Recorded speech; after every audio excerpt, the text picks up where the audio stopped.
সুপ্রিয় দর্শক, উত্তরায় প্রশিক্ষণ বিমান বিধ্বস্তে নিহতদের স্মরণ করে শুরু করছি আজকের সংলাপ প্রতিদিন।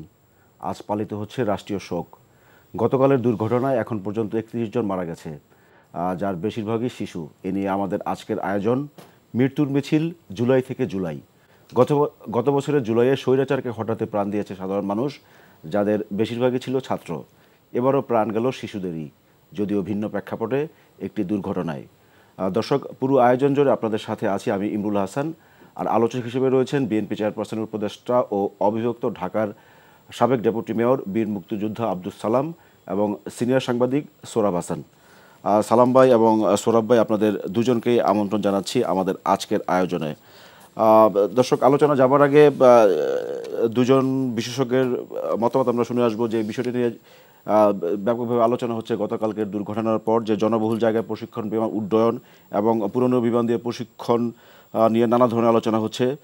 তো দুজন এভিয়েশন বিশেষজ্ঞের আমরা মতামত জেনে আসব। একজন হলেন এটিএম নজরুল ইসলাম এবং আরেকজন এয়ার কমোডর ইশফাক এলাহি, দুজনেই এভিয়েশন বিশেষজ্ঞ। পাশাপাশি একটা এয়ারফিল্ড আছে, একটা ইন্টারন্যাশনাল এয়ারপোর্ট আছে, সেইটার অ্যাপ্রোচে বা টেক আপ পাতে এখানে কিন্তু আমরা জনাকীর্ণ করে ফেললাম।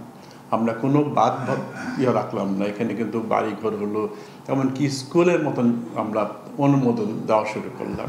এটা আমরা কখনোই খেয়াল করে নেই যে অ্যাপ্রোচ পাতে, কারণ আপনি যে কোনো এয়ারপোর্টে ফেজগুলো আছে, ল্যান্ডিং ফেজ এবং টেক আপ ফেজ সবচেয়ে গুরুত্বপূর্ণ জায়গা। এখানে যে ফানেলগুলো যতটুকু সম্ভব ক্লিয়ারেন্স রাখা উচিত। তো এই জায়গাগুলো কিন্তু আমরা, এটা কিন্তু খুব যা বললাম বেশি দিন আগে আমরা এটা কিন্তু প্রজেক্টটা না হয়নি। তো এই জিনিসটা আমাদের চিন্তা থাকা উচিত ছিল। আজকে যে দুর্ঘটনা ঘটলো, এতগুলো কোমলমতি শিশু মারা গেল, এই দায় কে নেবে? শুধু কি একটা ভুল পাইলটের? আজকে এয়ারফোর্সে একটা পাইলট বিধ্বস্ত, এয়ারক্রাফট বিধ্বস্ত হয়েছে, কালকে একটা, এর আগে 1984 সালে একটা কমার্শিয়াল এয়ারক্রাফট বিধ্বস্ত হয়েছে। ভাগ্য বলে তখন তো জনবসতি ছিল না। আগামীকাল একটা বড় এয়ারক্রাফট, যেটা আমরা 787 দিল্লিতে দেখলাম, এরকম তো এখানে হতে পারতো, তাহলে তো আরও ম্যাসাকার হতো। তো এই যে জায়গাগুলো, এগুলো যে আমাদের রাজনৈতিক দূরদর্শিতার যে কী অভাব, আমাদের এভিয়েশনের সাথে যে রাজনৈতিক যে কাণ্ডগুলো হয়েছে এগুলোর যে অভাব, এইটা কিন্তু আমি মনে করি একটা বিশাল প্রশ্ন এখানে, যে আমরা কেন এই জায়গাগুলোকে সংরক্ষিত করতে পারিনি, বা এই জায়গাগুলোতে কী ধরনের বাড়িঘর আপনি অ্যালাউ করবেন। এটা নিচে বাড়িঘর হতে পারে, কিন্তু কী ধরনের বাড়িঘর করবেন? এখানে কলেজ ইউনিভার্সিটি করবেন, নাকি খেলার গ্রাউন্ড করবেন, নাকি এমনি নর্মাল বাড়িঘর থাকবে? তো এই জিনিসটা চিন্তা করা উচিত ছিল, তাহলে কিন্তু আজকে আমরা ওই রকম একটা পর্যায়ে যেতাম না। আমরা 1973 সালে বাংলাদেশ স্বাধীন হওয়ার পরে সোভিয়েত ইউনিয়ন থেকে প্রথম MiG-21 বিমান একটা স্কোয়াড্রন আমরা সংগ্রহ করি, বলতে গেলে ফ্রি। আমরা সেটা প্রায় 1972 থেকে 1978-79 পর্যন্ত ওটা ফ্লাই করেছে এবং অত্যন্ত সুন্দরভাবে ফ্লাইং হয়েছে। তারপরে আমরা দুঃখজনকভাবে 80-র দশকে আমরা এগিয়ে না গিয়ে একটু পিছিয়ে গেলাম। চীন থেকে সাপ্লাই শুরু হলো, আমরা চীন থেকে F6 কিনলাম। F6 হচ্ছে রাশিয়ান MiG-19 কপিক্যাট। তার মানে MiG-21 থেকে আমরা কিন্তু পিছিয়ে গেলাম। সেটা আমরা অনেক বছর চালার পরে আমরা বোধহয় 80-81 দিকে আমরা এই F7গুলো আনলাম। F6 আস্তে আস্তে F6 ফেজ আউট করে আমরা F7 আনলাম, এবং F7-এর ততদিনে কিন্তু F7-এর অনেকগুলো, যদিও এটা বললাম MiG-21 কপিক্যাট, কিন্তু ততদিনে চাইনিজরাও এর মধ্যে নানান ধরনের ইমপ্রুভমেন্ট করেছিল। 2000 বা সালের দিকে আমরা কিনলাম MiG-29 কিনলাম রাশিয়া থেকে। আবার নতুন হলো MiG-21। তখন কিন্তু MiG-29ও একদম ফ্রন্ট লাইনের প্লেন ছিল, আমাদের জন্য এটা একটা বিরাট জাম্প ছিল। তো কিন্তু সেই তারপর থেকে আবার 2000 ওই MiG-29 আসার পর থেকে আমরা বিভিন্ন সময়ে প্রশিক্ষণ বিমান কিনেছি, হেলিকপ্টার কিনেছি, ট্রান্সপোর্ট কিনেছি, আধুনিক কিন্তু ফাইটার আমাদের বাড়েনি। আমরা F7গুলোই আবার রিপ্লেস করেছি। এই যে আপনি যখন বললেন F7, এগুলো কিন্তু আবার বিভিন্ন চালানে বিভিন্ন আসছে। পুরাতনগুলো একটা এয়ারক্রাফটের একটা লাইফ সাইকেল থাকে, 20 বছর 25 বছর এগুলো সরে যায়, আবার নতুনগুলো মডেল একই কিন্তু প্রত্যেকটাতে আবার পরিবর্তন হয়েছে। তো সর্বশেষ আমার মনে হয় 2016 পর্যন্ত 17 পর্যন্ত আসছে। এখন ওদের প্রোডাকশনও বন্ধ হয়ে গেছে, আমরা এখন ওইগুলোই চালাচ্ছি। সালাম ভাই, আপনার মতামত জানতে চাই গতকালকের দুর্ঘটনা নিয়ে। আপনি তো অবিভক্ত ঢাকার ডেপুটি মেয়র ছিলেন। মানে এই বিমানবন্দর, যে বিশেষজ্ঞরাও বললেন যে বিমানবন্দর এয়ারবেসগুলো তো আগেই ছিল, মানে এই স্থাপনাগুলো তো পরে করা হয়েছে, বা আবাসন এই পরিকল্পনাগুলো পরে করা হয়েছে। মানে এই পরিকল্পনা কোনো ঘাটতি ছিল? যারা আসলে এই প্ল্যানিংয়ে যারা পাশ করেন তাদের কোনো গাফিলতি ছিল কিনা? আপনাকে ধন্যবাদ। আমার সহ আলোচক বিশিষ্ট সাংবাদিক সৌরভ ভাইকে ধন্যবাদ জানাই, যারা আজকে অংশগ্রহণ করেছেন এবং শুনছেন তাদেরকে ধন্যবাদ। পরিকল্পনাবিহীন পরিকল্পনা কি বলবো, আসলে যেটা আমি বলতে চাই যে পাকিস্তান আমলে যে মাস্টার প্ল্যান ছিল, সেই মাস্টার প্ল্যানটাও যদি ফলো করতো তাহলেও কিন্তু আজকে ঢাকা শহরের অবস্থা হতো না। এই এয়ারপোর্ট যখন হয় তখন তো আমরা মনে আছে, আমরা ছোট তখন তো গ্রাম, অর্থাৎ টঙ্গীতে, তখন আমরা বলতে যে টঙ্গীতে নিয়ে এয়ারপোর্ট করছে, এত দূরে কে যাবে গ্রামের মধ্যে। ঢাকার বাইরে হিসাব করে হিসাব করে করা হয়েছে। তো এর জন্য যদি ওই সময় মাস্টার প্ল্যানটা ফলো করা হতো, পাকিস্তান আমলের হোল সিটির যে মাস্টার প্ল্যানটা ছিল, এখন ওই অনুযায়ী যে শেরেবাংলা ডেভেলপ হচ্ছে ওই সময়ের প্ল্যান। তো এই যে হাউজিং কোথায় কোথায় হবে, অর্থাৎ এটা হলো যে আমাদের এটা বলতে আসলেই লাগে, সেবাধর্মী প্রতিষ্ঠানগুলো হয়ে গেছে একটা বাণিজ্যিক প্রতিষ্ঠান। আজকে রাজুক বলি, সিটি কর্পোরেশন বলি, আজকের ওয়াসা বলি, আজকে বিদ্যুৎ বলি, সব এগুলো বাণিজ্যিক প্রতিষ্ঠান হয়ে গেছে, সেবাধর্মী প্রতিষ্ঠান নাই। আজকে দেখেন এই যে এগুলো যে রাজুক যে সমস্ত দিল, বা আজকের এই যে বিভিন্ন হাউজিংগুলো যেভাবে হইলো, এগুলো কীভাবে হইলো? আর এটা তো কোনোভাবে দায় এড়ানো যাবে না যে আপনার এয়ারপোর্টের কাছাকাছি যেগুলো রাজুক যখন এই প্লটগুলো দিল, সেই সময় তো চিন্তা করা উচিত ছিল যে আমার এখানে বিমানবন্দরটা আছে, হয় বিমানবন্দর শিফট করতে হবে, আর না হলে বিমানবন্দরের পাশে আমি এমন লোকালয় সৃষ্টি করব না যাতে ক্ষতি হতে পারে। তো এটা তো তাদের হাতে ছিল, কিন্তু তারা তাদের প্ল্যানের কারণেই তো আজকে অবস্থাটা হয়েছে। এটা তো কেউ দায় এড়ানোর কোনো সুযোগ নাই, দায় এড়ানোর কোনো সুযোগ নেই। এই জন্যই বলবো যে আসলে সব খালি মানে কমার্শিয়াল হয়ে গেছে সব কিছু বেনিফিট চিন্তা করে সব কিছুতেই। আজকে যে বড় বড় হাউজিংগুলো দেখেন, কোথাও কোনো সরকারের জায়গা অর্ধেক, পাবলিকের জায়গা অর্ধেক, পাবলিকের জায়গার পয়সাও পাবলিক ঠিক মতো পায় না। অথচ সেগুলো দেখছি আমরা যে বিগত আমলে বড় বড় যে হাউজিংগুলো, তার একটা মাফিয়া, সরকারকে নিয়ন্ত্রণ করছে তারা। আমরা দেখছি এমন যে মন্ত্রী ফেল করে গেছে, মন্ত্রী নমিনেশন পায় নাই ওদের কারণে, তদবিরের কারণে। আমরা তো এগুলো দেখছি। তো যে মাফিয়া, অর্থাৎ সব কিছু যখন একটা মাফিয়ার হাতে চলে যায়, তখন কিন্তু আর কোনো সেখানে আইন শৃঙ্খলা বা আদার্স কোনো সিস্টেম সেখানে ওয়ার্ক করে না। সেখানে তারা কোথায় খালি বেনিফিট পাবে সেই চিন্তাটা করে। এটার জন্যই ঢাকা শহরের আজকে যে অবস্থা, আজকে দেখেন সব কিছুতেই পরিবেশ বলি, আজকে খাল বিল নদী নালা পুকুর সব ভরাট হয়ে গেছে, ভরাট হয়ে খালি বিল্ডিং বানাই দিছে।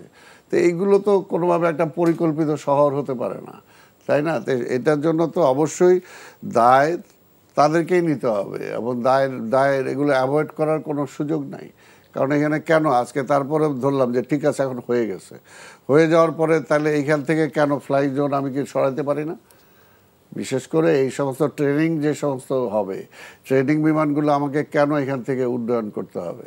তা আমি অন্য জায়গায় নিয়ে, আমার বেস তো আরও আছে, অন্য জায়গায় নিয়ে যাই, ঢাকা শহরে করতে হবে কেন? অন্য জায়গায় হয়, মানে যাদের ঢাকায় পোস্টিং কালকে যে ঘটনা ঘটলো, ঢাকায় পোস্টিং দরকার কি? আমাদের সব কিছু দেখেন, আজকে যে আমার শিপিং মিনিস্ট্রি আমার চলে যেতে পারে খুলনায় বা চিটাগাং, সেটা ঢাকায় থাকবে কেন? অর্থাৎ এই ধরনের ডিসেন্ট্রালাইজেশন অনেক কিছু দরকার আছে, কিন্তু কেউ সরকারি চাকরি করবে ঢাকা ছাড়বে না, তার ফ্যামিলি ঢাকা থাকতে হবে, তার সুযোগ সুবিধা বড় বড় স্কুল কলেজ প্রতিষ্ঠানে তাকে থাকতে হবে, তার পোস্টিং হয়তো বান্দরবনে আছে, কিন্তু দেখা যায় অর্থাৎ কোনো নিয়ন্ত্রণ নাই, কোনো নিয়ন্ত্রণ। অর্থাৎ এখানে এখন এই সরকারও বা এই সরকারের জনপ্রিয়তা রক্ষা করার কি এত চিন্তাভাবনা পড়ছে? সে তো ড্রাস্টিক অনেক কিছু কাজ করতে পারতো, স্ট্রং কঠিন কাজ করতে পারতো, যে আমি নির্বাচন করব না, আমার জনপ্রিয়তা দরকার না, আমি ভালো কিছু কাজ করে দিয়ে যাই। কিন্তু দেখেন এরা আরও সবচেয়ে বেশি ওয়াস্ট, সবচেয়ে বেশি কীভাবে একটু পাবলিকের হয়ে যাবে কি না, এটা হয়ে যাবে কি না। একটা ঢাকার মানে ট্রাফিক সিস্টেমটা পর্যন্ত ঠিক করতে পারলো না, পারতেছে না। এর জন্য বারবারই যখন আমরা এর জন্যই বলি যে এই সরকার পারতেছে না, বাবা তুমি একটা ইলেকটেড গভর্নমেন্ট আনো, তখনই বলে আমরা খালি নির্বাচন চাই। এ যদি পারতো তাহলে তো একটা কথা ছিল, পারে না, তারপরে তার পরিধিটা ওয়াইড করে ফেলছে। এত ওয়াইড করা তো দরকার হয় না। এখন এই যে এত কিছু ঘটনা ঘটতেছে, এর মধ্যে অনেকে ষড়যন্ত্র খুঁজে, বা ষড়যন্ত্র আছে কি না সেটাও আমি জানি না। কিন্তু আজকে এগুলো তো নেওয়া যায় না এইভাবে। যে মনে করেন আজকে এই পরিবারগুলোকে কি জবাব দিবেন আপনি? এই শিশু কোমলমতি মানে বাচ্চা, এই যে আজকে এইভাবে এরা এরা এরা কেন? এটা কি নর্মাল ডেথ? এটা কি নর্মাল মৃত্যু? এটা নর্মাল মৃত্যু না, অ্যাক্সিডেন্ট আমি বলবো। কিন্তু অ্যাক্সিডেন্ট হওয়ার সুযোগটা কে করে দিছে? আজকে যদি এই ফ্ল্যাগ জোনের এইখানে যদি এই সমস্ত এইগুলো স্থাপনা যদি না থাকতো, আজকে এই স্কুলটা কিভাবে হয়েছে সেটাই বা ওই এলাকায় হইলেও কীভাবে, যদি ওইখানে ফ্লাইংয়ের কাছাকাছি থাকে, আমার ডিস্টার্বেন্সে থাকে। প্লাস সব কিছু বলেই যদি চিন্তা করি, তাহলে তো এটা দায়িত্বটা কার? যেই গভর্নমেন্ট, আমি গভর্নমেন্টে থাকলে আমার দায়িত্ব, সবাইকে সেই দায়িত্বটা। সালাম ভাই, আপনার কাছে আবার ফিরছি। সৌরভ ভাই, আমি ভূমিকায় যে কথাটা বলছিলাম যে মৃত্যুর মিছিল জুলাই থেকে জুলাই, মানে গত বছর জুলাই একটা প্রেক্ষাপটে ছাত্র জনতা জীবন দিয়েছে। এই জুলাইতে এসে এই গতকালকের যে ঘটনা, সেখানে আসলে সেই ক্ষুদে শিশুরাই জীবন দিল। মানে এই দায়টা কার আসলে? মানে ঢাকা নগরী কি আসলে দিন দিন অনিরাপদ হয়ে উঠছে কিনা? ধন্যবাদ সালাম ভাইকে, শুভেচ্ছা। আজকে জাতীয় শোক দিবস এবং মাইলস্টোন স্কুলের শিক্ষার্থী, শিক্ষক, অভিভাবক, বিশেষ করে শিক্ষার্থীদের যে আমরা হারালাম, এটা অপূরণীয়। এক একটি মানুষের মৃত্যু, এক একটি পরিবারের শূন্যতা, হাহাকার, এটি কোনো পূরণ হওয়ার কোনো বা এর পূরণ হওয়ার কোনো সুযোগ নেই। কিন্তু আমরা যে বললেন যে এই যে মৃত্যুর মিছিল, এই মিছিল আমরা হতে দিচ্ছি কেন? এটি আমাদের সম্মিলিত ব্যর্থতা, সম্মিলিত অবহেলা, সম্মিলিত পাপ বলবো। সালাম ভাই সেবা প্রতিষ্ঠান, অপরিকল্পিত ঢাকা ইত্যাদি বলেছেন, কিন্তু আমাদের সশস্ত্র বাহিনী, যে প্রতিরক্ষা বাহিনীর যে একটা আর্ম ফোর্সেস গোল, যেটা আওয়ামী লীগ আমলে শুনেছি, তার আগেও নিশ্চয়ই একটা প্রতিরক্ষার নীতি আছে। প্রতিরক্ষার নীতির ভিত্তিতেই কিন্তু প্রতিরক্ষা সরঞ্জাম কেনা হয়, প্রতিরক্ষার অবকাঠামো তৈরি করা হয়, প্রতিরক্ষার লোক নিয়োগ করা হয়। 54 বছরে আমরা বিমান বাহিনীর জন্য একটি আলাদা রানওয়ে করতে পারিনি। যে 3টি রানওয়ে আছে, 2টি রানওয়ে অপ্রশস্ত এবং দীর্ঘ নয়, চট্টগ্রাম এবং যশোর। ঢাকারটি হচ্ছে বড়। এই যে বিমানটি, যুদ্ধ বিমানটি বা প্রশিক্ষণ বিমানটি কেন ঢাকা থেকে উঠতে হলো? যুদ্ধ বিমান উড্ডয়নের জন্য সেটা একটা ইন্টারন্যাশনাল এয়ারপোর্টের সাথে লাগোয়া। হ্যাঁ, মানে ইন্টারন্যাশনাল এয়ারপোর্ট আর এই এয়ারবেজেরই রানওয়ে প্রায় একই। এই যে আমরা অন্য রানওয়ে তৈরি করতে পারলাম না, এটি তাহলে সরকারের কোনো সরকারেরই নেই। সালাম ভাই বলেছেন যে ঢাকার অপরিকল্পনার কথার, পরিকল্পনাহীনতার কথা কোন সরকার করেছে? আওয়ামী লীগের 16 বছর সরকার করে নাই, গত 11 মাস এই সরকার করে নাই, তার আগের সরকার করে নাই। মানে এটি পরিকল্পিত, এই যে মহাপরিকল্পনার যে অংশ, এবং ঢাকাকে বাসযোগ্য করা। ঢাকা তো কোথাও একটা সুন্দর শহর, একটা বসবাসযোগ্য। আমরা চিকিৎসকের কাছে গেলে চিকিৎসকের পরামর্শ কি জানেন? যে ঢাকার বাইরে যান, এমনি ওষুধ খেতে হবে না, সুস্থ হয়ে যাবেন। এটি একটি গেল। আমাদের এতগুলো সেনানিবাস করা হলো আওয়ামী লীগ আমলে, কিন্তু একটা রানওয়ে কেন করা হলো না? একটা রানওয়ে কিন্তু পড়ে আছে, দ্বিতীয় বিশ্বযুদ্ধের পরিত্যক্ত রানওয়ে, লালমনিরহাট, বিশাল। সেটা আমরা ব্যবহার করতে পারতাম, যে শুধু বিমান বাহিনীর এই প্রশিক্ষণের জন্যে, সামরিক বিমান উড্ডয়নের জন্যে আমরা করিনি। এটা ঠিক বাংলাদেশ জনবহুল, যেখানেই যাবেন মানুষ। এ ব্যাপারেও আমাদের জনসংখ্যা নীতিও তো নেই। আমরা মুখে বলি জনসংখ্যা কমানো দরকার, কিন্তু কার্যক্ষেত্রে কতটা সফল? হ্যাঁ, পাকিস্তানের থেকে আমরা সফল হয়েছি। কিন্তু চীনের কথা যদি বলেন, চীনের জনসংখ্যা স্থিত অবস্থায়, যে আর বাড়ছে না। ভারতে বাড়ছে, অন্য দেশে বাড়ছে, ইউরোপের অন্য উন্নত দেশগুলোতেও জনসংখ্যা কমছে। তো আমরা এখন এই যে আমাদের কোনো পরিকল্পনা না থাকা এবং পরিকল্পনা বাস্তবায়নের চেষ্টা না থাকা, যে বিমানটি দুর্ঘটনার কবলে পড়েছে, আশা করি তদন্ত কমিটির তদন্ত পরেই জানা যাবে কি কারণে। এটি কারিগরি ত্রুটি না পাইলটের কোনো বিচ্যুতি ছিল। বিচ্যুতি থাকার সম্ভাবনা কম, কারণ পাইলটের এই গতকালই ছিল সর্বশেষ, মানে কি বলে, তার শেষ দিন প্রশিক্ষণের। এরপরে তিনি পাইলট হিসেবে কিন্তু কর্মক্ষেত্রে প্রবেশ করতেন। এখন তদন্ত কমিটি এর আগেও তো একই এয়ারক্রাফটে তার কালকে সেকেন্ড ফ্লাইং ছিল, এটা 3-4 রাউন্ড বোধ হয় এই রাউন্ডটাতে। তারপর এই পাইলট হয়তো নিজের কথা চিন্তা করলে বেঁচে যেতে পারতেন। কোথাও কোথাও আমরা দেখেছি যে তিনি চেষ্টা করেছিলেন যে স্কুলে না পড়ে এটা যদি মানে জনহীন এলাকায় নেওয়া যায়, যে কারণে তিনি আগে নিরাপদে নামতে পারেননি, আহত ছিলেন, পরবর্তীকালে তো মারা গেলেন। এতগুলো মৃত্যু, আমাদের কতটা সজাগ হয়েছি। দেখুন, এই ঘটনার পর জাতীয় শোক দিবস সরকার করেছে, তারপর পরীক্ষা ছিল, এসএসসি পরীক্ষা ছিল, জাতীয় বিশ্ববিদ্যালয়ের পরীক্ষা ছিল। এই পরীক্ষাগুলোর ব্যাপারে সরকার গতকালই কেন সিদ্ধান্ত নিল না? সিদ্ধান্ত নিয়েছে রাত 3টায়, এবং যে কারণে দেখুন আজকে মাইলস্টোন স্কুলে এবং সচিবালয়ে কি ভয়াবহ অবস্থা। এবং মাইলস্টোন স্কুলে তো 2 উপদেষ্টা এবং প্রধান উপদেষ্টা, প্রেস সচিব অবরুদ্ধ অবস্থায় ছিলেন কয়েক ঘন্টা। সালাম ভাই, ছাত্ররা বিক্ষোভ আজকে করেছে বা এখনও করছে মাইলস্টোন কলেজে, যেটা সৌরভ ভাই উল্লেখ করেছেন। 2 উপদেষ্টা বিক্ষোভের মুখে ওখানে পড়েছেন। 6 দফা দাবি তাদের: নিহতদের, আহতদের সম্পূর্ণ তালিকা প্রকাশ, ক্ষতিপূরণ, পুরনো বিমান বাদ দিয়ে আধুনিক বিমান আনা। তাদের দাবি কতটা যৌক্তিক? 100% যৌক্তিক। এবং এই সরকার স্বীকারও করতে, স্বীকার যখন করতে বলে দিলেই হয়, তাই না? এই সরকার দেখা গেছে সব কিছুই প্রথম এটাই করতে থাকে, ফাইনালি যখন তখন চায় তারা বলে যে ঠিক আছে। এই যে দাবিগুলো তারা দিছে, এখানে তো আমি দেখলাম না একটা দাবি অযৌক্তিক, সবগুলি যৌক্তিক। আর এটা তো ঠিক যে ধরেন আমাদের বাজেটের একটা সিংহভাগ যায় আমাদের সশস্ত্র বাহিনীতে, এইটাও তো ঠিক যে আজকে যে বিমানটা, এটা কত বছর হয়ে গেছে সেটা দেখার ব্যাপার। এটা এই মুহূর্তে সেটা ফ্লাইং করার পর্যায়ে আছে কি না, কারণ এটা তো জীবন মরণের ব্যাপার। আপনি মনে করেন অন্য যে কোনো কিছুতে বাঁচার সম্ভাবনা থাকে, কিন্তু আকাশপথে যদি কোনো হয় সেটাতে বাঁচার সম্ভাবনা তো নাই। আপনি সেই রিস্ক নেবেন কেন?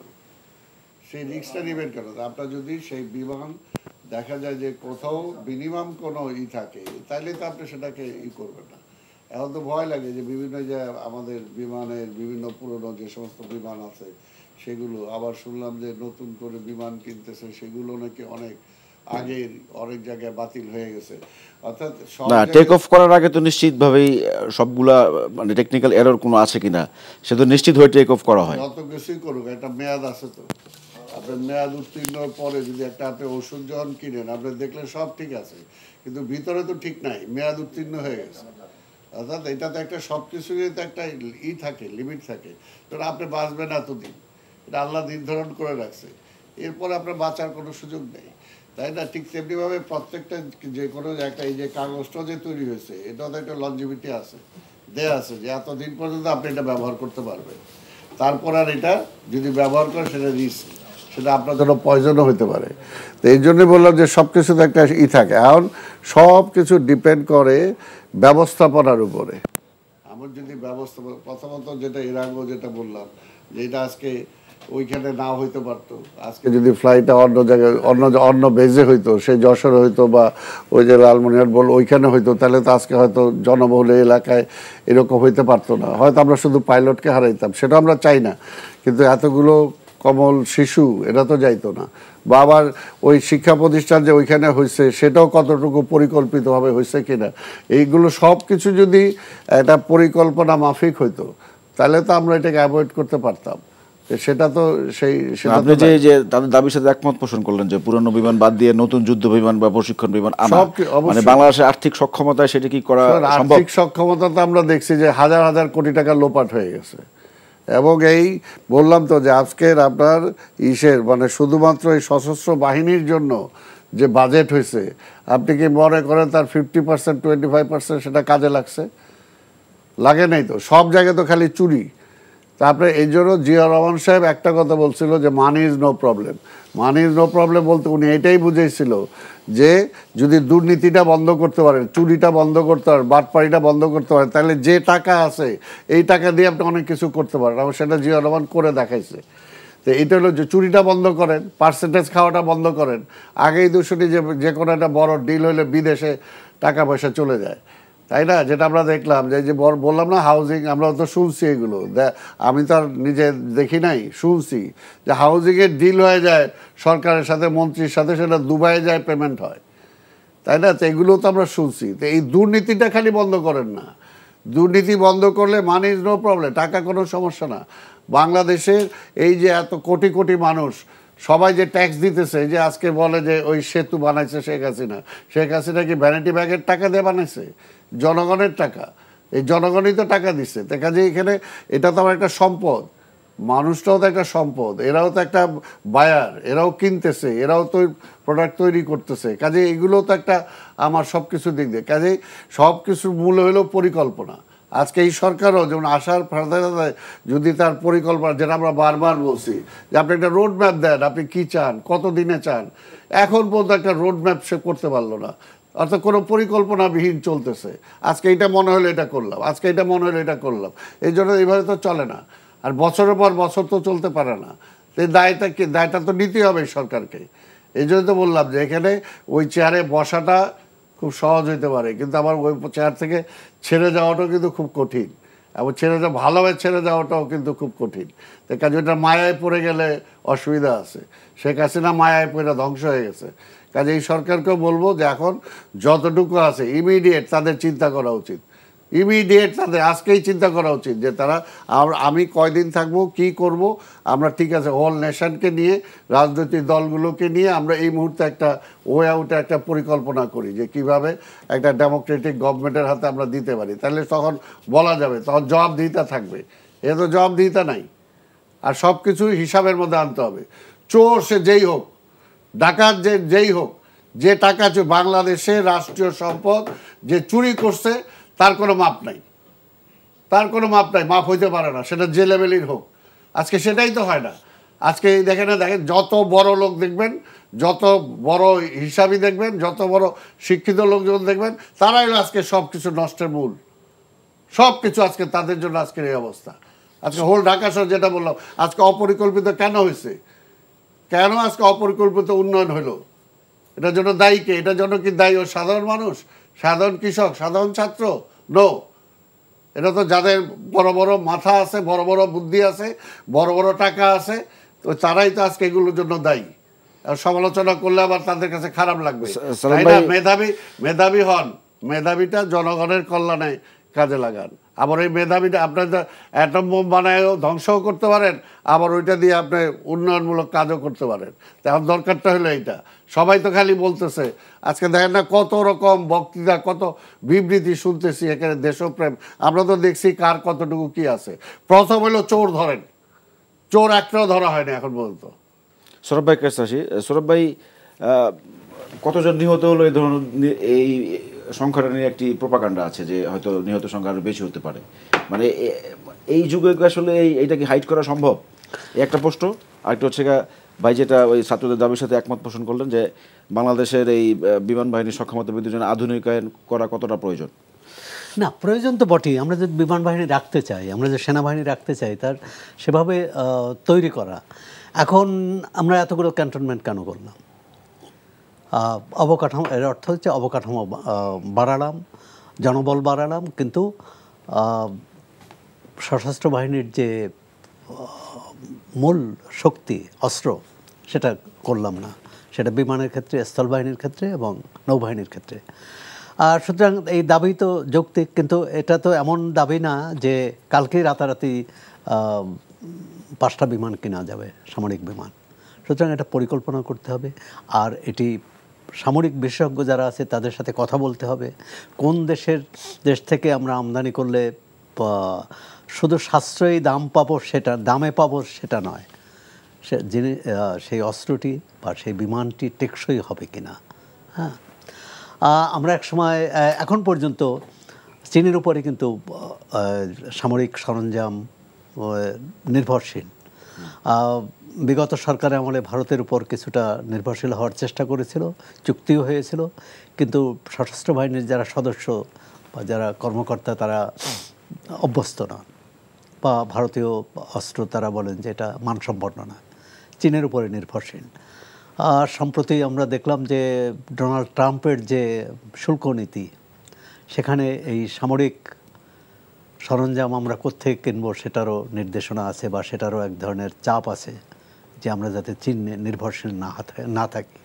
তো অনেকগুলো, বাংলাদেশ এখন কিন্তু বেশ জটিল অবস্থায় আছে, ভিতরে বাইরে। ভিতরে আপনি দেখুন কিছুদিন আগে যে ঘটনা ঘটল পুরান ঢাকায়, একটি হত্যাকাণ্ডকে নিয়ে পুরো রাজনৈতিক অঙ্গন উত্তপ্ত হয়ে গেল। মিটফোর্ডের সোহাগ হত্যাকাণ্ড। হ্যাঁ জি, মিটফোর্ডের সোহাগ হত্যাকাণ্ড। হ্যাঁ, মিটফোর্ডের সোহাগ হত্যাকাণ্ড। পরবর্তী জানা গেল যে এটা যে যিনি হত্যার শিকার হয়েছেন এবং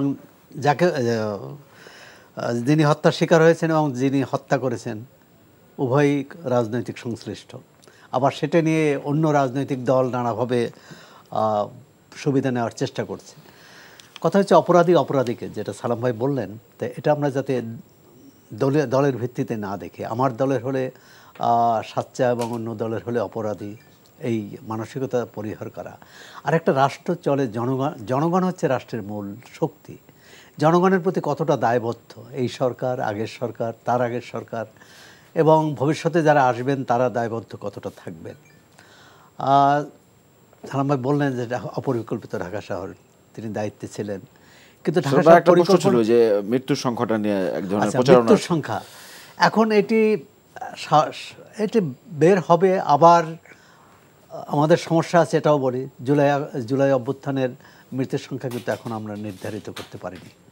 জাতিসংঘ বলছে 1400, সরকারিভাবে আছে 850 মতো, প্রথম আলোর অনুসন্ধানেও এর কাছাকাছি বেরিয়ে আসছে, কিন্তু প্রকৃত সংখ্যা কত?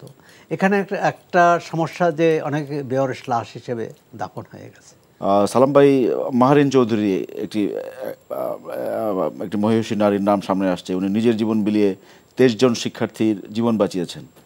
তাকে কিভাবে মূল্যায়ন করবেন? অবশ্যই স্যালিউট জানাই। এই ধরনের আসলে সমাজে এখনো এই ধরনের মানুষ আছে বলেই মানে সমাজটা এখনো টিকে আছে। এটা তো একটা সেই স্কুলের সে তার ছাত্রদেরকে মানে সে মনে করছে এদের জীবন রক্ষা করাটা আমার দায়িত্ব, এবং সেখানে আমার জীবন যদি চলে যাবে। ঠিক তেমনি এর জন্যই বললাম যে এই ধরনের কিছু ব্যক্তি থাকে বলেই এখনো আছে, কাজেই তাকে তো অবশ্যই স্যালুট জানাবো, শ্রদ্ধা করব, এবং নিশ্চয়ই সেরকম তার মধ্যে সেই চিন্তা চেতনার, যেটা শুনতে পারছি যে এর আগে থেকেই আমরা তো যেটা জানি বা শুনছি যে শহীদ জিয়ার সে আত্মীয়, এবং এখনই মনে হয় যে শহীদ জিয়া কী ছিলেন এবং তার আস্তিক কীরকম হতে পারে। আসলে তার জীবন দিয়ে সে প্রমাণ করে গেল যে এখনও এই ধরনের মহিষী নারীরা সমাজে আছে।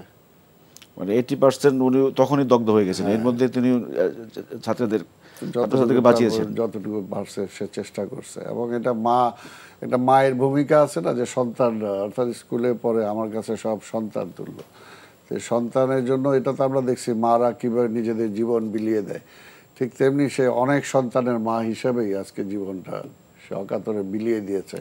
এটার জন্য আমরা দোয়া করি আল্লাহ তাকে বেস্ট নসিব করুক, এবং এই ধরনের মহিষী নারীর তাকে দেখে সমাজে অন্যান্য নারীরাও শিক্ষা গ্রহণ করুক। শিশুদের জীবন বাঁচানোর জন্য, দেশের জন্য যে জীবন বিলিয়ে দিলেন, এই মহিষী নারীকে কিভাবে সংজ্ঞায়িত করবেন আপনি? না, এত অনন্য, অসাধারণ। আমাদের সমাজে অবশ্যই মানুষের জন্য দাঁড়ায়, মানুষের পাশে দাঁড়ায়, সাহায্য করে, কিন্তু জীবনের ঝুঁকি নিয়ে এবং মৃত্যুকে আলিঙ্গন করে 23টি শিশুকে, এবং তিনি তো তার সন্তান হলে যা করতেন সেটাই করেছেন। তার রাজনৈতিক পরিচয় কি বা সেটা না, কিন্তু একজন শিক্ষক, একজন শিক্ষক তার শিক্ষার্থীর প্রতি যে দরদ, যে মমতা, যে ভালোবাসা তার প্রকাশ করেছেন। গতকালের ঘটনা আরেকটি উদাহরণ আছে, সেটি হলো একটি ছেলে, মানে দুজনই সহপাঠী, তো একজন বেরিয়ে আসছে আর একজন সেখানে আটকা পড়ে আছে। তখন আইনশৃঙ্খলা রক্ষাকারী বাহিনীর যারা ছিলেন তারা বলছে তুমি বেরিয়ে আসো, বলছে না আমার বন্ধু আছে ভেতরে। সে বন্ধুকে দেখতে গেছে, কিন্তু বন্ধু তখনও সে যে দেখছে বন্ধুটি মারা গেছে, বন্ধুটি বেঁচে আছে। তখন ওই যে পরে মারা গেছে, যে খুবই আহত ছিল, সে বলছে যে আমি জানতাম তুমি আসবে। মানে পরে যে মারা গেছে সেই বন্ধু বেঁচে থাকা বন্ধুকে বলছে আমি জানতাম তুমি আসবে। ও এসে পরে এই গল্প করেছে। মানে এরকম হৃদয় ছুঁয়ে যায়, মন ছুঁয়ে যায়। এবং একই সঙ্গে এই যে রাজনীতিতে যারা ঝগড়াঝাটি করে, রাজনীতি কেন, আপনি গণমাধ্যম বলেন, শিক্ষকতা বলেন, কোন পেশায় মানে কাদা ছড়াছড়ি নেই, হিংসা নেই, বিদ্বেষ নেই, একে অপরকে দেখতে পারে না। এই আমার মনে হয় যে এই দুটি ঘটনা, ওই শিশু যে তার সহপাঠীকে দেখতে গেছে, তাকে বাঁচাতে গেছে, আর এই শিক্ষয়িত্রী, মানে এটা আমাদের চোখ খুলে দেওয়া উচিত, চোখ খুলে যাওয়া উচিত আমাদের। এবং আমাদের এভাবেই ভাবা উচিত যে মানুষের জন্য মানুষ কি করতে পারে। আর আমরা কি সবসময় ব্যক্তি স্বার্থ, আত্মস্বার্থ, দলীয় স্বার্থ, গোষ্ঠী স্বার্থ এটা নিয়ে সবসময় মানে কি বলে ব্যস্ত থাকি। এবং জীবনানন্দ দাশের ভাষায় পরের চক্ষে ধুলি দিয়ে কিন্তু আমরা নিজেরা আত্মতৃপ্তি লাভ করি, যে অন্যের ক্ষতি হলে সেটাই আমার আনন্দ, মানে অপরের পরাজয়ের মধ্যে আমার বিজয় খুঁজে বেড়ায়। কিন্তু আমরা সবাই মিলে জয়ী হতে পারি না। আপনি দেখুন 24শে জুলাই, এই জুলাইয়ের যে অভ্যুত্থান, সবাই একত্র হয়েছিলেন। আজকে কোথায় 11 মাস পর? আজকে এক দল আরেক দলের বিরুদ্ধে, এক নেতা আরেক নেতার বিরুদ্ধে, এবং যে ভাষায় কথা বলছে এটা কিন্তু 5 আগস্টের আগেও উচ্চারিত হয়নি। বিভিন্ন জাতীয় নেতৃবৃন্দ সম্পর্কে, জাতীয় নেতা বা দলীয় প্রধান সম্পর্কে যে ভাষায় কথা বলছে, মানে এটা চিন্তা করা যায় না যে সভ্য সমাজে এই ভাষা উচ্চারিত হতে পারে, একজনকে এই ভাষায় কথা বলতে পারে। কিন্তু আমরা বলছি, এই রাজনীতিকরা বলছে, এবং এরাই জনগণের কাছে যাবেন ভোট চাইতে, তারাই জনপ্রতিনিধি হতে চাইবেন। মানে আমরা কোথায় আছি, রাজনীতিকরা কোথায় আছি, আর মানুষ, সাধারণ মানুষের অনুভূতি, তাদের ভালোবাসা, এটি উপলব্ধি করছেন না। এই যে মেহরিন অবশ্যই মহিষী নারী, অবশ্যই দৃষ্টান্ত অনুসরণীয় নারী, এবং আমি তো বলবো যে রোকেয়ার উত্তরসূরি এরকম নারী যদি সমাজে থাকে, ওই সমাজ পিছিয়ে পড়তে পারে না, ওই সমাজে অন্যায় থাকতে পারে না, ওই সমাজে হিংসা বিদ্বেষ থাকতে পারে না। তার প্রতি সালাম। এবং একই সঙ্গে মাইলস্টোনে যারা জীবন দিয়েছে তাদের প্রতি রাষ্ট্রের যে দায়িত্ব, কর্তব্য, সেটা যাতে ভুলে না যায়। ক্ষমতার পরিবর্তন হবে, এখন যারা আছে তারা হয়তো তারা চলে যাবেন, যারা আসবেন, কারণ যে শিশুরা আহত হয়ে হাসপাতালে কাতরাচ্ছে, এবং এটি কিন্তু দীর্ঘস্থায়ী চিকিৎসা, এটা 1 মাস 6 মাসে কিন্তু এই চিকিৎসা শেষ হবে না, এবং তাদের ভিতর তাদের তারা মানসিকভাবে অসুস্থ হয়ে যাবে, শারীরিক অসুস্থতা তো আছেই, এবং এক্ষেত্রে সর্বোচ্চ চিকিৎসাটি দেওয়া। অনেকে বলছে বাইরে নিয়ে যাওয়া, সম্ভব হলে বাইরে নিয়ে যাওয়া, কিন্তু সেটা এরকম না হয় যে জুলাই আহতদের নিয়ে যেসব নাটক হয়েছে, যেসব প্রতিশ্রুতি ভঙ্গ হয়েছে, তার পুনরাবৃত্তি চাই না। সালাম ভাই, আমরা অন্য একটি প্রসঙ্গে যাচ্ছি। সচিবালয়ে একটি সংঘর্ষের ঘটনা ঘটেছে শিক্ষার্থীদের সাথে আইনশৃঙ্খলা বাহিনীর, এবং যে দাবিতে তারা আন্দোলন করেছেন একই দাবিতে ঢাকার বাইরে আরও কয়েকটি শহরও তারা রাস্তা অবরোধ করেছেন। মানে একের পর এক আন্দোলন চলছেই। এই কেন এই আন্দোলনগুলো হচ্ছে? এই আন্দোলনগুলো, এটা তো বললামই যে একটা যে প্রথমত হলো যে গতকালকে যদি সরকার ঘটনার হওয়ার পরপরই তার পরীক্ষার ব্যাপারে সিদ্ধান্তটা নিত বন্ধ করার ব্যাপারে, প্লাস ওই সময় যদি আজকে ছাত্ররা এই দাবি আনার আগেই যদি সরকারের থেকেই বলা হতো এই বিষয়গুলো, তাহলে স্বাভাবিক তো আজকে তাদের নেমে আসতে হতো না। আর আরেকটা হলো যে স্বাভাবিক হয়, যেটা আমরা বারবার বলে আসতেছি, সবাই বলে যে এটার মধ্যে আমরা বেশি রাজনীতি করতেছি। আসলে ঘটনার পেছনে যখনই যে কোনো একটা ঘটনা ঘটুক, যেহেতু এখানে ষড়যন্ত্র আছে রাষ্ট্রের ব্যাপারে, সব কিছুর ব্যাপারে, তো কাজে এটা তো অন্যরা তাদের ট্রাম্প কার্ড হিসাবে এটা ব্যবহার করতে পারে। এখন কে কোনভাবে নিবে সেটা জানি না। আমরা তো দেখছি যে মানে আপনাদের সন্দেহ কি কারা এই সুযোগটা নিতে পারে? না না, এটা শোন, আমরা দেখছি কি টুইন টাওয়ার অর্থাৎ নিউ ইয়র্কে যখন এটা ধ্বংস হলো, তখন এটাও তো আমরা অনেকে বলতে শুনছি যে এটা আবার আমেরিকা নিজেই ঘটাইছে, নিজে ঘটায় মুসলিম কান্ট্রিগুলোর উপরে চাপ সৃষ্টি করার জন্য সে এই ব্যবস্থাটা করছে। তো এইখানেও এরকম জানি না কোনো ঘটনা আছে কি না, কিন্তু সবচেয়ে বড় কথা যে এটা সরকারের ব্যর্থতা। যেহেতু সরকার আসলে চালাতে পারছে না, এবং এই কয়েকজনের পক্ষে এই বাংলাদেশের রাষ্ট্রের যে ধস নামায় গেছে শেখ হাসিনা, এইরকম একটা মানে একেবারে মানে অধপতনের জায়গায়, আর মানুষের নৈতিক অধপতন এমন পর্যায়ে চলে গেছে, চারিত্রিক অধপতন এমন জায়গায় চলে গেছে। এই জায়গায় এখন এই ঢিলে ঢালা এরকম একটা সরকার, তারা যেই দাবিতে আন্দোলন নামছে যে শিক্ষা উপদেষ্টা এবং সচিবের পদত্যাগ, এবং যে ইস্যুটাকে সামনে রেখে যে এসএসসি পরীক্ষা যারা ফেল করেছে তাদের পরীক্ষা মানে খাতা পুনর্মূল্যায়ন করার দাবি জানাচ্ছে। মানে এটার সাথে এটার সাথে যায় না, কিন্তু ওই যে বললাম যে সুযোগ নেয় অনেকে এগুলো সুযোগ। কারণ আমরা তো দেখছি যে এইরকম অটো পাসেরও এরকম হয়েছে, কিন্তু অর্থাৎ ডিসিপ্লিন, আপনাকে আইনের শাসনটা যে পর্যন্ত না আনতে পারবেন, দেশটাকে একটা ডিসিপ্লিনে যে পর্যন্ত না আনতে পারবেন, সেই জায়গায় তো এই ধরনের বিক্ষিপ্ত বিভিন্ন জন হচ্ছে না যে ঘরে আগুন লাগছে, এর মধ্যে সুবিধাভোগী হয়তো আলু পোড়া দিছে, নিজের আলুটা এই মুহূর্তে আমি একটু পুড়ে নেই যাতে আমি খাইতে পারি। তো এটার জন্য তো সেই ধরনের আছেই। যেমন আমরা জানি যে আজকে যেটা শুনছি কতটুকু সত্য জানি না, মনে করেন যখন মানবতার একটা মহিষী নারীর কথা বললাম, ঠিক তেমনি আবার এটাও তো শুনছি যে আশেপাশের কিছুক্ষণ বা কয়েক ঘন্টার জন্য সেখানে যে পানির বোতল, এটার দাম বাড়ায় দিছে। হঠাৎ করে দেখা গেছে যে পানি পাওয়া যাচ্ছে না, যা পাওয়া যাচ্ছে দাম বেড়ে গেছে। অর্থাৎ এইগুলো তো কিছু সমাজে থাকেই, যে এই ধরনের কিছু সুযোগ নেওয়া, সুযোগ সন্ধানী করা, তাই না? এই জন্য এই যে বললাম না যে আগে যেটা ওই যে পরিকল্পনাবিহীন যে ডেভেলপমেন্ট, এটাও তো যারা পারছে ওটা হয়তো অনেক বড় ওরা সুযোগ দিছে, এই জন্য ওইটার মধ্যে কোনো বিচ্যুতি আসে নাই, তার মধ্যে আইনগত কোনো ব্যবস্থা নাই। অর্থাৎ সবগুলোই অপরাধ, সবগুলো যে পর্যন্ত। এর জন্যই আপনাকে হোল কান্ট্রিটাকে ডিসিপ্লিন আনতে হবে, আইনের শাসনটাকে আপনাকে কঠিন করতে হবে। আইনের শাসনটা যদি প্রতিষ্ঠিত এই যে সব সৌরভ ভাইও বললো অনেক যে রাজনীতিবিদ, আরে ভাই আমিও তো রাজনীতিবিদ, আমি তো এটা মানতে চাই না। যে অপরাধ করছে, যে দুর্নীতি করছে তারা আপনি ধরেন, কিন্তু ঢালাওভাবে আপনি রাজনীতিবিদ বলবেন, আমি তো এটা স্বীকার করতে রাজি না। আমি কেন আমি আমার কাঁধে নেব কেন? আমি রাজনীতি করার কারণে আমি যুদ্ধ করছি, রাজনীতি করার কারণে আমি এখন পর্যন্ত আন্দোলন করে যাচ্ছি। সো ওই দুর্নীতির দায়কে আমি নেব নাকি? তো দুর্নীতিবাজ, যে মানে অন্যায়কারী সে অন্যায়কারী, যে অপরাধী সে অপরাধী। তো এইখানে যে প্রত্যেকটা জায়গাতেই আছে, খালি রাজনীতিবিদ হবে কেন? আজকে সাংবাদিকদের মধ্যে নাই, আজকে কি ব্যবসায়ীদের মধ্যে নাই, আজকে কি ওই ব্যুরোক্রেসির মধ্যে নাই? সব জায়গাতেই আছে।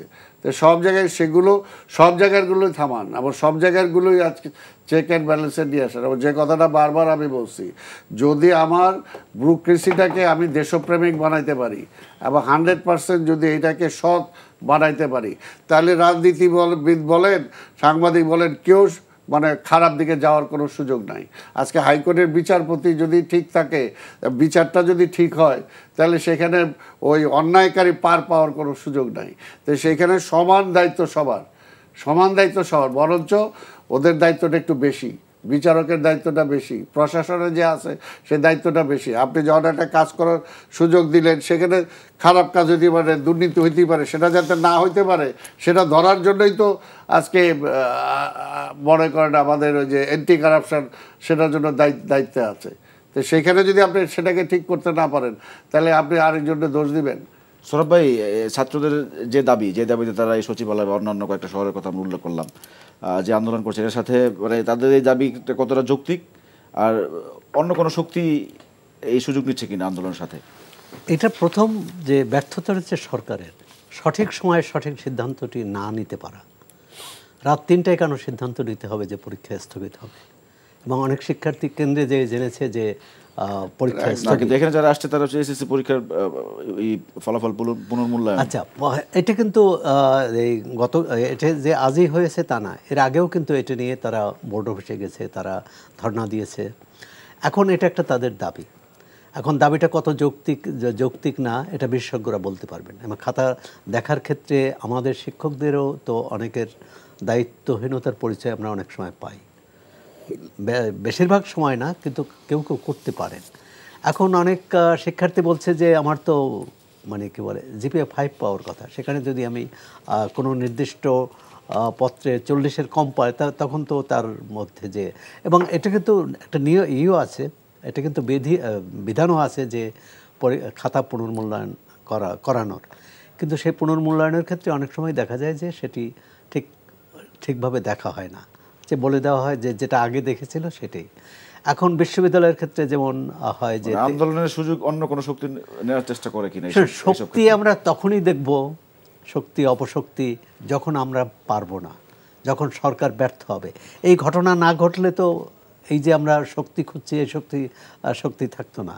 এখন নিতে পারে কেউ, কিন্তু আপনি নিতে দিবেন কেন, এটা হল প্রশ্ন। এই শক্তি ষড়যন্ত্র, এটা তো আওয়ামী লীগ 16 বছর বিক্রি করেছে। এখন আবার যদি এই অন্তর্বর্তী সরকারও এই আওয়াজ তোলে, তাহলে মানুষের কাছে বিশ্বাসযোগ্য হবে না। মানুষ চায় সেবা, মানুষ চায় অধিকার, মানুষ চায় ন্যায্যতা। এই তিনটি যদি ঠিক থাকে এবং তার মৌলিক যে সমস্যাগুলোর সমাধান, এত বড় ঢাকা শহর 2টি সিটি কর্পোরেশন করা হয়েছে, মানুষের জনজীবনের সমস্যাকে তারা সমাধান করতে পারছে।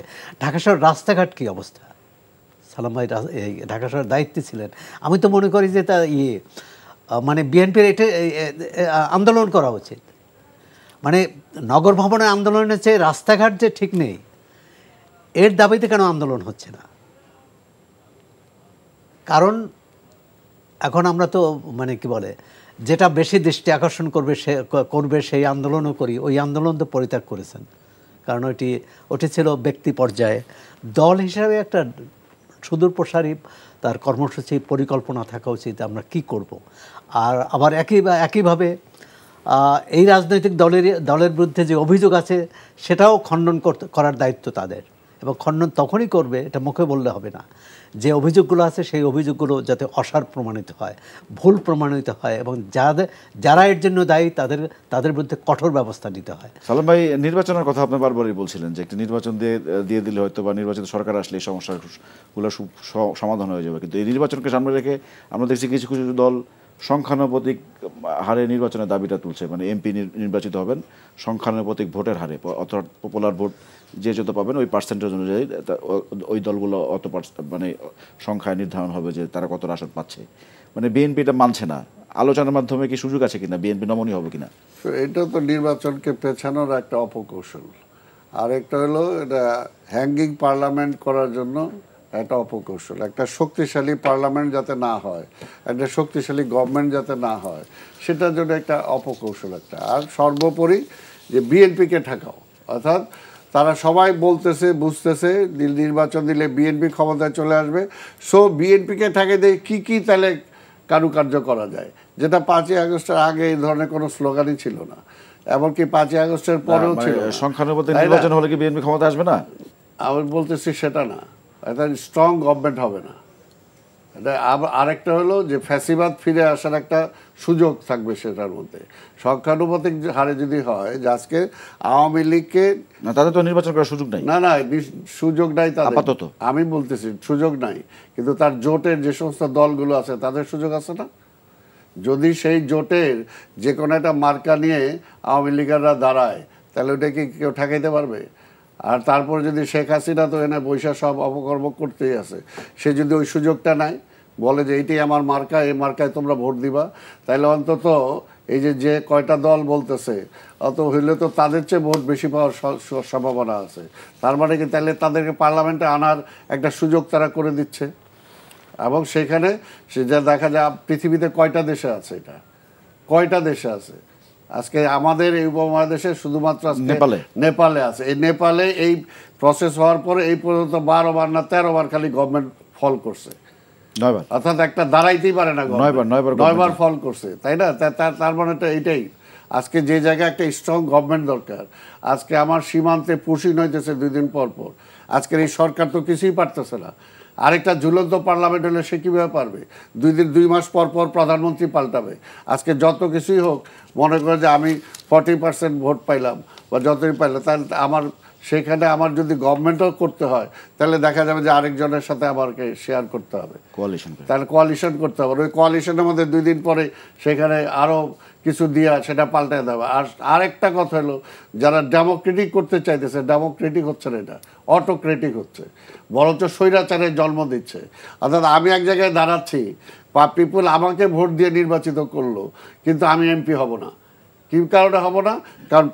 কারণ দল আমাকে ওই 150 জনের মধ্যে রাখে নাই, আমার সিরিয়াল 101-এ, এই 151-তে, 150 পর্যন্ত যারা আছে, আমার দল যদি 150টা সিট পায়, তাহলে ওর মধ্যে সে যাবে, আমি যাব না।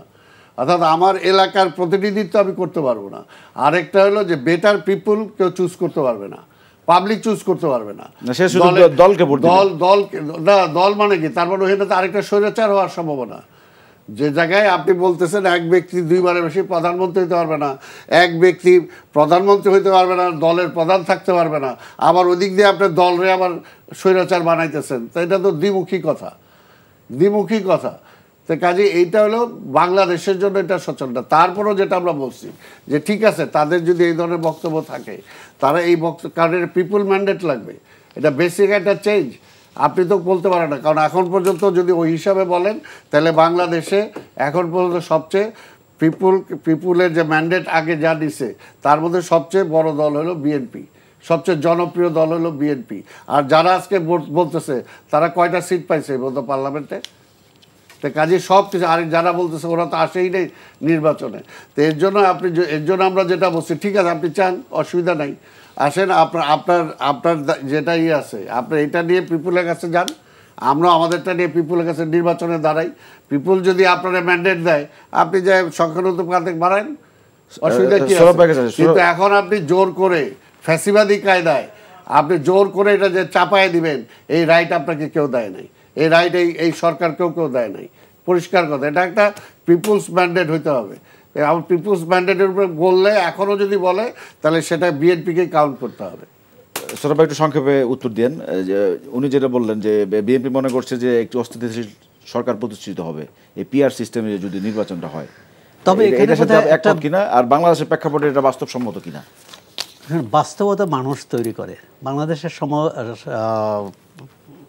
প্রেক্ষাপটে এখন বাস্তব নয়, কিন্তু এটা যে 1 বছর 2 বছর 5 বছর পর বাস্তব হবে না তা নয়। কথা হচ্ছে যে আমরা একসঙ্গে চলতে চাই কিনা, আমরা গণতান্ত্রিক কাঠামোটা শক্তিশালী করতে চাই কিনা। এটা বিএনপিরও বা অন্য দলেরও অনেক নেতা বলেছেন যে নিম্নকক্ষে যে পদ্ধতিতে আছে সেই পদ্ধতি থাকতে পারে, এবং এ ব্যাপারে মোটামুটি এখন দলীয় সভায় যাই বলুক, মোটামুটি সব দলই একমত। তারা বলেছেন কিন্তু যে উচ্চকক্ষে আনুপাতিক হারে হতে পারে কিনা, আর নিম্নকক্ষের ভোটের ভিত্তিতে হতে পারে কিনা। বিএনপি বলছে, বিএনপির সহযাত্রী যারা, তারা বলেছে যে নিম্নকক্ষের আসনের ভিত্তিতে। আমি মনে করি এটা আলোচনা করে সমাধান হওয়া উচিত। মানে এটা এটাই এখানে আটকে না থাকে। বা ইসলামী আন্দোলন যে দাবিটা তুলছে, সেটা আসলে নিম্নকক্ষে দাবি তুলেছে, কিন্তু এটা কেউ বলে নাই। তাহলে জামাত ইসলামের তো এই যে 298টা আসনে সম্ভাব্য প্রার্থীর তালিকা দিয়েছে কিসের ভিত্তিতে? তারা যদি এই বর্তমান পদ্ধতিতে ভোটই না চাইবে। তারা বলেছেন, আমি একটা সভায় ছিলাম, যেটা একটা নাগরিক সভায় জামাতের নেতা বলছেন, এটা আমাদের দলীয় দাবি। এবং পাশে আমির খসরু মাহমুদ চৌধুরী ছিলেন, তিনি বলছেন এটা আবার বলেন। তাকে গুলশানের সেমিনারে আমি ওখানে ছিলাম। এখন হচ্ছে কি, একমতে আসতে হবে। একমতে এই যে ডান বাম মধ্য সব মিলাই তো আন্দোলন করলো, আন্দোলনে জয়ী হলো। এখন যদি একটা সংসদ তৈরি করার জন্যে, একটা সরকার গঠনের জন্যে, একটা নির্বাচনের জন্য একমত না হতে পারে, তাহলে আবার বিশৃঙ্খলায় চলে যাব, আবার এরকম একের পর এক দুর্ঘটনা ঘটতে থাকবে। আমরা চাই একটা সরকার, আর এই সরকার একটা সরকার করুক না, সরকার বলুক যে তারা কি চায়, তাদেরও তো একটা মতামত আছে। আজকে দেখলাম যে জাতীয় ঐকমত্য কমিশনের সহসভাপতি আলী রিয়াজ বলেছেন যে প্রধানমন্ত্রী এবং দলীয় প্রধান যে একজন দলীয় হতে প্রধান এখন থাকবে না, তাহলে অন্য নির্বাচনের ব্যাপারেও বলুক। পারবেন। না, তবে অপশন দিয়েছে নোট অফ ডিসেন্ট দিতে পারে কোনো আরে দল নোট চাইলে। অফ ডিসেন্ট দিয়ে হবে, যদি বিএনপিকে রাজি করাতে না পারে তাহলে নির্বাচন করতে পারবে, নির্বাচন হবে। কথা হচ্ছে যে বিএনপির দাবি যদি অযৌক্তিক হয় সেটা তাকে বোঝাতে হবে যে এই দাবি অযৌক্তিক এই কারণে। কিন্তু গায়ের জোরে কোনো, সেটা জামাতের ক্ষেত্রেও সত্য, বামদের ক্ষেত্রেও সত্য, গায়ের জোরে কিছু চাপালে সেটা থাকবে না। কিন্তু ধরুন সব বিএনপি মেনে নিল, নতুন তারা ক্ষমতায় এসে যদি সব পাল্টে দেয় তখন কে করবে? এখানে আমার একটা সংযোগ, সালাম ভাই, আমাদের আলোচনা শেষ পর্যায়ে, একবার আমাদের প্রোগ্রাম আসলে শেষ পর্যায়ে, আমরা সময় নিতে পারছি না। অসংখ্য ধন্যবাদ আব্দুল সালাম এবং সোহরাব হাসান। দর্শক আপনাদেরকে অসংখ্য ধন্যবাদ যারা এতক্ষণ অনুষ্ঠানে দেখছিলেন। সবাই সুস্থ থাকবেন, ভালো থাকবেন, শুভ সন্ধ্যা।